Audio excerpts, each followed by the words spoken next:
ইসলামী বাংলাদেশ, জামানি বাংলাদেশ। শিশুরা নতুন প্রাণ পাইবে, পাখিরা নতুন গান গাইবে, উঠিবে নতুন এক সূর্য আশিস। জামাতে ইসলামী বাংলাদেশ, জামাতে ইসলামী বাংলাদেশ।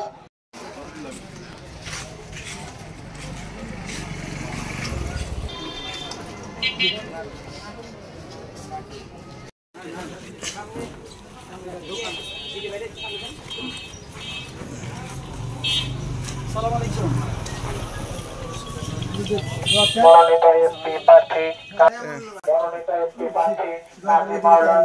আব্দুর রউফ সাহেব এখন সৌজন্য সাক্ষাৎ করছেন। আলহামদুলিল্লাহ, আলহামদুলিল্লাহ কাফা ওয়া সালামুন আলা ইবাদিহিল্লাযিনা ইসতাফা, আম্মা বা'দ।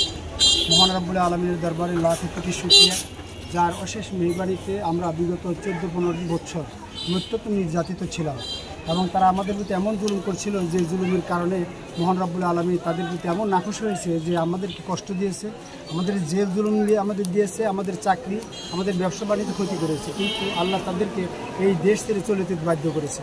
এখন আমরা একটা পরিবেশ পেয়েছি, সামনে একটা সরকার আমাদের জন্য অভ্যন্তরীণ বলে একটু কেয়ারটেকার সরকার আমাদের আসছে এবং এই সরকার এখন দেশকে একটা সুষ্ঠু সুন্দরভাবে শোষণমুক্ত একটা সমাজ গড়ার জন্য তারা কিছু গঠনমূলক কাজ তারা করতেছে। জিনিসটা এই কাজটা সংস্কার যদি শেষে আমরা চাচ্ছি কিছু সংস্কারের দরকার এবং যেহেতু সবাই ভোট চাচ্ছে, নির্বাচন চাচ্ছে, একটা পর্যায়ে সংস্কারকে একটা সীমার মধ্যে এনে একটা নির্বাচিত সরকারের দরকার। এই জন্য আমরা বলছি একটা সময়সীমা নিয়ে একটা নির্বাচিত সরকারের দরকার। তারই অংশ হিসাবে যেহেতু আমরা একটা গণতান্ত্রিক পরিবেশ আমরা পেয়েছি, বাংলাদেশ জামাত ইসলামের মধ্যে কোনো ধরনের কোনো দ্বিধা নাই, দ্বন্দ্ব নাই। ইতিমধ্যেই বাংলাদেশ জামাত ইসলামী সারা বাংলাদেশে প্রায় 300 আসনে প্রার্থী নির্বাচন করেছে এবং ঘোষণা দিয়েছে। তারই অংশ হিসাবে জামাত ইসলামী ঢাকা 20 ধামরাই আসনে কোনো ঝামেলা নাই।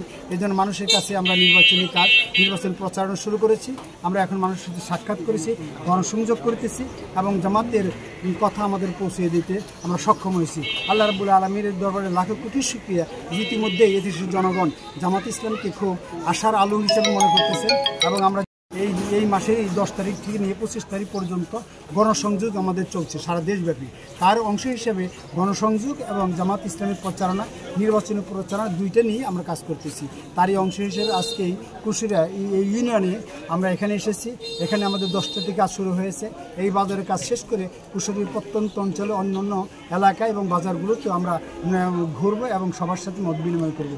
আমরা দোয়া চাই আল্লাহ যেন আমাদের সুস্থ সুন্দরভাবে আমাদের যে মনে ইচ্ছা আকাঙ্ক্ষা, এই ইচ্ছা আকাঙ্ক্ষা নিয়ে যেন আমরা মানুষের কাছে যেতে পারি এবং মানুষ যেন আমাদের কথাগুলি বুঝে, আমাদের মনের ভাষাগুলো বুঝে, জামাত কী চায়, কেন চায়, কীভাবে চায়, এই বিষয়ে উদ্বুদ্ধ করে বাংলাদেশ আগামী দিনে যেন কোরআনের একটা ইসলাম সমাজ আমরা প্রতিষ্ঠিত করতে পারি। এবং আমাদের একটা স্লোগান একটাই থাকবো, আমরা কোরআন বুঝবো আর কোরআনের সমাজ গড়বো। আল্লাহ রাব্বুল আলামিন আমাদের উপর যে খেলাফতের দায়িত্ব দিয়ে পাঠিয়েছে, এই খেলাফতের দায়িত্ব যথাযথ পালন করে আল্লাহর জমিনে একটা সুন্দর আধুনিক একটা কল্যাণকর সমাজ কায়েম করতে চাই, যেখানে অন্যায় থাকবে না, জুলুম থাকবে না, নির্যাতন থাকবে না, বৈষম্য থাকবে না, এমন একটা সমাজ জামাত কায়েম করতে চাই। আল্লাহর সাহায্য চাই, আপনাদের সার্বিক সহযোগিতা কামনা করে আমি আমার সংক্ষিপ্ত পরিসরে আমার কথা এখানে শেষ করছি। আসসালামু আলাইকুম ওয়া রাহমাতুল্লাহি ওয়া বারাকাতুহু। চাই সংস্কারের একটা পরিসীমা, একটা অবস্থানে এসে সংস্কারের যদি সমস্ত সংস্কার যে কিছু আছে, যে বর্তমানে সরকারের অধীনে যে সমস্ত সংস্কার তাদের করার জন্য ক্ষমতা আছে, পরিসর আছে, তারা করবে। আর বাকি যে আরও যদি সংস্কার যা আছে, নির্বাচিত সরকার যারা আসবে তারা বাকি একটা কিন্তু সুষ্ঠু সুন্দর অবাধ নির্বাচনের জন্য যে সমস্ত সংস্কার দরকার সেটি আমরা গুরুত্ব দিয়ে এবং সেটি আমরা চাচ্ছি। ধন্যবাদ। এখন কথা বলবো ধামরাই উপজেলা কুশিয়া ইউনিয়নের সেক্রেটারি এবং কুশিয়া বাজার বণিক সমিতির সাধারণ সম্পাদক আব্দুল ওয়াহাব ফিরোজ ভাই, আজকে গণসংযোগটা করলেন, এই সংযোগে আপনারা কতটুকু প্রতিফলিত হচ্ছেন এবং মানুষের কতটুকু আশ্বাস পাচ্ছেন? আলহামদুলিল্লাহ, ধন্যবাদ নরেশ ভাইকে, আপনার মিডিয়াকে। আমাদের এই অনুমতি যে অনুষ্ঠান, আমাদের গণসংযোগ 10 মার্চ থেকে 25 মার্চ পর্যন্ত শুরু হয়েছে।